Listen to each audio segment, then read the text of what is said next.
મહાભારતનું યુદ્ધ થાય છે. કૌરવોને અને પાંડવોને બેયને કીધું કે તમારે જેને મને માગવો હોય, જો એને કોઈને વાલા દવિલા ન કર્યા, ન દુર્યોધનને ન અર્જુનને.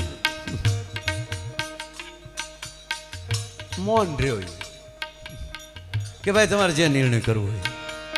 એક બાજુ મારી નારાયણી સેના, એક બાજુ હું, તમારે જેને માગવું હોય માગી લ્યો. બરાબર. અને બીજી વાત, તમે જે મને માગો એ પહેલા યાદ રાખી લેજો, હું હાથમાં હથિયાર લેવાનો નથી. એટલે દુર્યોધન કહેવાય એને લઈને શું કરવું આપણે? 5 પેટી પેક કરે હોય તો બરાબર. હાડે લઈને કે શું કરવું? એ કે હું પ્રચારમાં નહીં જાઉં અને મત તો દેવાનો જ નથી હું. હા,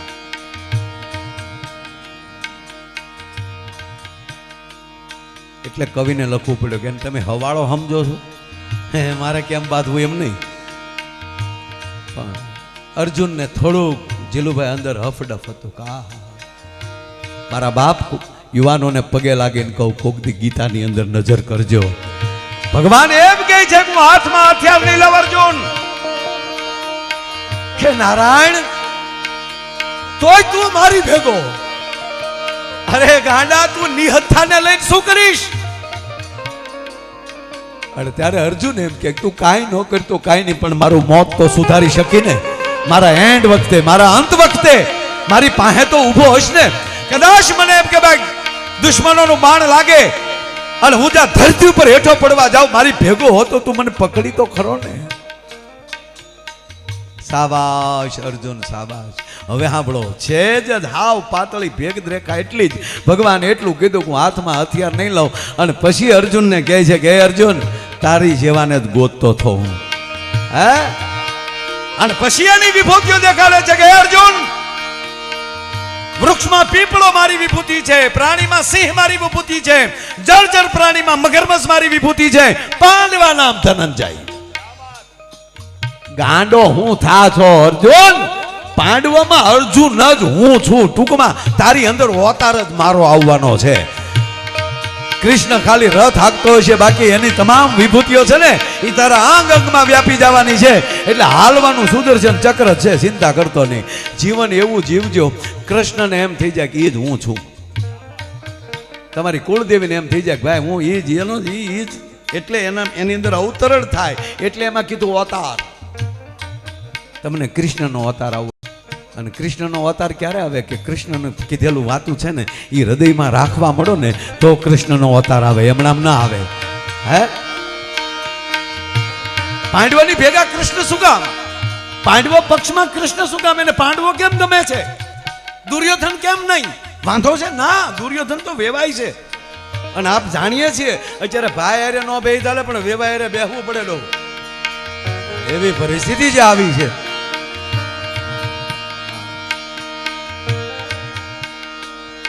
દુર્યોધનની દીકરી લક્ષ્મણા ભગવાન કૃષ્ણના દીકરા શાંભના ઘરમાં છે. બે વેવાય છે, પણ ભગવાનને હગા ન હોય, એને વાલા હોય.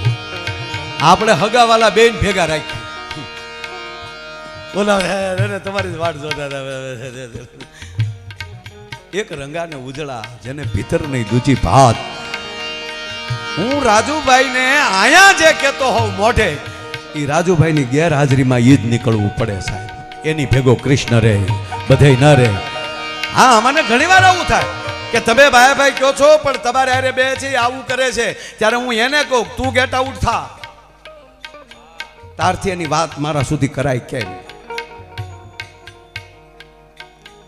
આ તાકાત હોવી જરૂરી છે, નહીતર કૃપા ન ઉતરે સાહેબ.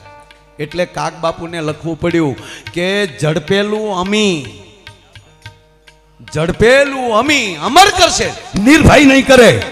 નિર્ભયતા માટે સત્ય જોશે સાહેબ. એક રંગાનું ઉજળા જેને ભીતર નહીં દૂજી ભાત, જેની અંદર પોતાપણું આવે. પાંડવો શું કામ ગમે છે એનો નાનો દાખલો દેવો હોય એટલો દઈ શકું.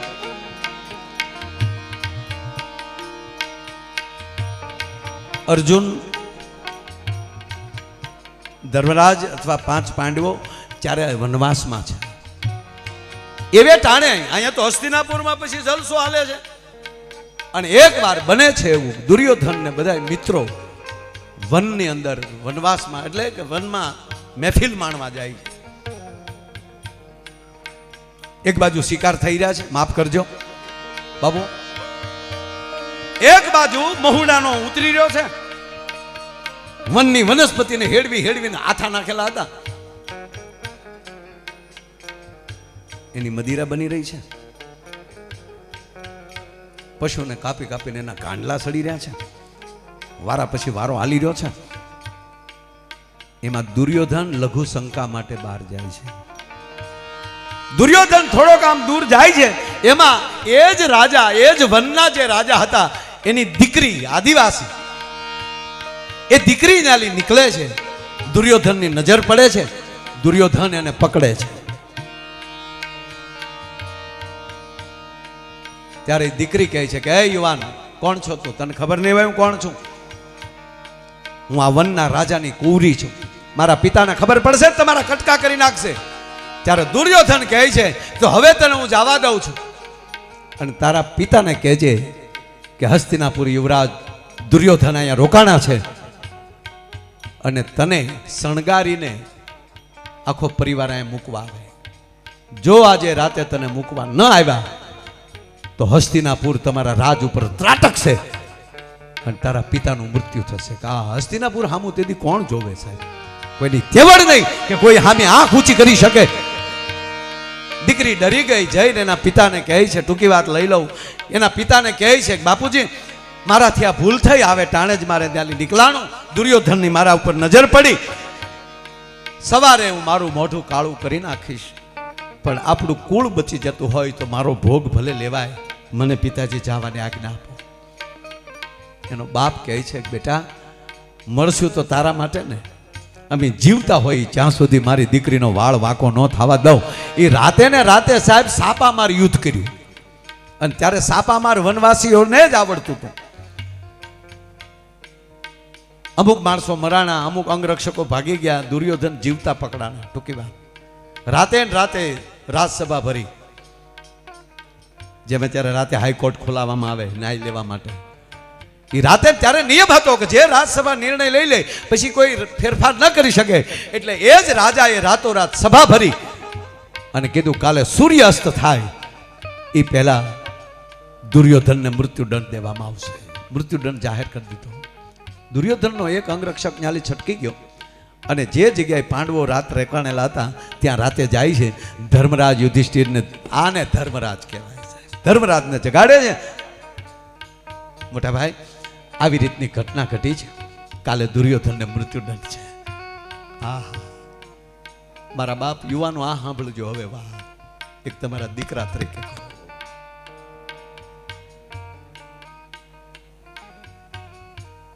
ભીમ, અર્જુન જાઓ બેટા, દુર્યોધનને છોડાવો, આ કરુણતા છે.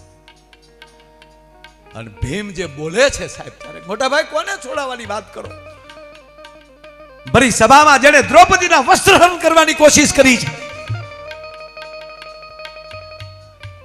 દુશાસનના હૃદયને ચીરીને એના લોહીથી દ્રૌપદીના વાળને રંગવાની મેં પ્રતિજ્ઞા લીધી છે. અને એ દુર્યોધનને તમે બચાવવાની વાત કરો છો, એ જ લાગલો. નહીં બેટા, તું મારો નાનો ભાઈ છો, તને બેટા કહેવાનો મારો અધિકાર છે, પણ તને હું કહું છું એ વાંધો આપણો છે, પણ આપણા કુળમાં કલંક લાગી જાય કે કુરુકુળની અંદર, હસ્તિનાપુરના કુળની અંદર એક યુવરાજ એવો થયો કે એને દીકરીની શેરતીમાં એને મૃત્યુદંડ મળેલો. બેટા આપણા ઇતિહાસમાં, આપણા કુળના ખાનામાં એક કાળી ટીલી લાગી જાય. આમ આપણે 5 ને 100 છીએ, પણ જ્યારે ધર્મની વાત આવે ને ત્યારે 105 છીએ. બીજો એનો હક લઈ જાય યોગ્ય ન લાગે. અને કહેવા ગયો સાહેબ, એને ઘડીક મિત્રો બેસી જાય, છેવટે જાય છે અને અર્જુનને અને ભીમસેન જાય છે. એટલે બહુ લાંબી વાત છે, ટૂંકમાં એને છોડાવે છે. દીકરીને બેન માને છે અર્જુન કે આજીવન તું મારી બેન, તારા રાજની જવાબદારી મારી, તારા પિતાના રખોપું કરવાનું આજીવનનું મારી જવાબદારી, તું તારો કેસ પાછો ખેંચી લે. મહારાજાને વિનંતી કરે છે ત્યારે મહારાજ કહે છે મહારાજ માફ કરજો, પણ એકવાર નિર્ણય લેવાનો હોય, એને નિર્ણય લીધા પહેલા કીધું હોત તો હું નિર્ણય લઈ શકત. અને આપ જાણો છો કે એકવાર રાજ દરબાર નિર્ણય લઈ લે પછી ફેરફાર નહીં થઈ શકે. અને ત્યારે ભીમસેન કહે છે કે મહારાજ તમે ભૂલો છો, એકને એક વ્યક્તિને 2 વાર મૃત્યુદંડ કેમ આપી શકાય? કે કેમ? હવે મહારાજ એ કહ્યું કે તમારું રાજ મોટું કે હસ્તિનાપુર દરબાર મોટો? કે હસ્તિનાપુર દરબાર મોટો. તાકી ભરી સભામાં મેં પ્રતિજ્ઞા લઈ લીધી છે કે દુર્યોધનને હું મારીશ. આ મૃત્યુદંડનો મેં પહેલા નિર્ણય લીધો, એ તમે તમારો નિર્ણય પહેલો કે મારો નિર્ણય? તાક તો મહારાજ મને માફ કરજો, હું દુર્યોધનને મુક્ત કરું છું. દુર્યોધનને માફ કર્યો, દુર્યોધનને છોડાયો. પછી દુર્યોધને શું કર્યું? આ દુર્યોધન વૃત્તિ. દુર્યોધને શું કર્યું ખબર? તપાસ કરી કે મને બચાવવા માટે કોણ ગયો હતો? ત્યાં કે ફલાણો. હવે એને બોલાયો, તું ગયો તો પાંડવન, તે ગોત્યા રાતે. હવે ખરેખર એને શું કરવું જોઈએ? હે મારી નાખ્યો કે નાલાયક, તે મને પાંડવો પાસે નાનો ગણાવ્યો. આને દુર્યોધન વૃત્તિ કહેવાય બાપ. એની ભેગો કોઈ દી કૃષ્ણ ન રે.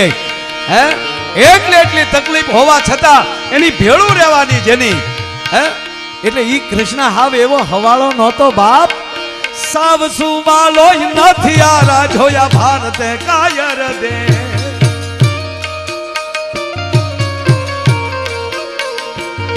પણ સાવ સુવાલો નથી આ રાજોયા ભારતે કાયર દેવ રે બાપ, ભારતે કાયર દે. તેગધારી ત્રિશૂળધારી મારો ચક્રધારી વાસુદેવ ધીંગાણાના ધૂપ લીધા છે, ગીતાના પાઠ કીધા છે. ધીંગાણાના ધૂપ લીધા છે, ગીતાના પાઠ કીધા છે.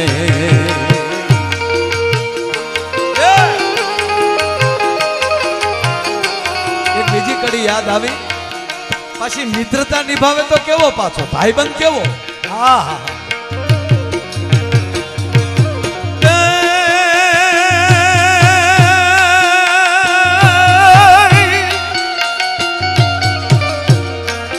છપટી પુવામાં આપી દીધું એને પૂરું કુબેર રાજ. પણ છપટી પુવામાં આપી દીધું એને પૂરું કુબેર રાજ રે બાપ, પૂરું કુબેર રાજ. મિત્ર કરું તો કરું એવો સુદામાને માધવા જેવો. મિત્ર કરું તો કરું એવો સુદામાને માધવા